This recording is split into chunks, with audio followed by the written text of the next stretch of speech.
That scares me. I never really thought about how long I'm gonna live until then. And I was like, man, we're gonna live for a long time. All of us in this room, we're gonna live for advancements in medicine. We're gonna live for a lot longer than we think we are. I never really thought about it until, actually this time last year, I was watching the George H.W. Bush funeral. And the reason I was watching that funeral is because Bob Dole's name was trending on Twitter. And the reason his name was trending on Twitter is because at 94 years old, Bob Dole stood up out of a wheelchair and saluted the former president. And I was like, hell yeah, I'm watching that video. I love heartwarming stuff like that. Like, I wake up every morning watching those Dodo videos on Facebook. Are you guys into those? If you guys don't know what it is, I'll explain. A dodo, every video, they take like two adorable animals. So just take like a puppy and a duck and throw them a little baby pool, and then they play around. They'll put piano music in the background. Da-da-da-da-da, it's a puppy and a duck.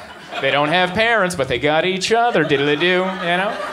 I watch those and I cry. That's how I start my day, with a good, healthy cry, you know?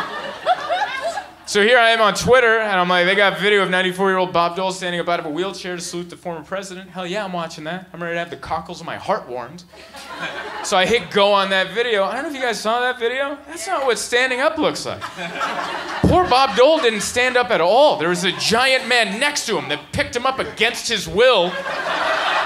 It honestly didn't even look like he was trying to stand him up. It looked like he was trying to add another body to the box. Like, hey, before you seal that up, I got one more for you.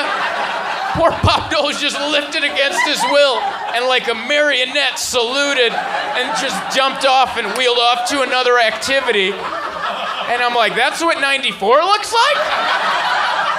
They never show us that. Anytime someone gets really old in the community, like if someone makes it to 100, the local news shows up, and it's some lady who's like 104, and she still takes a jazzercise class. And you're like, how'd you make it to 104? She's like, I never stopped dancing. And you're like, oh, I could do that, but not Bob Dole just being resurrected out of a wheelchair. You're just watching that going, how the hell did they get a suit on him? That looks terrifying. It's something you gotta keep in mind, you know. That's good.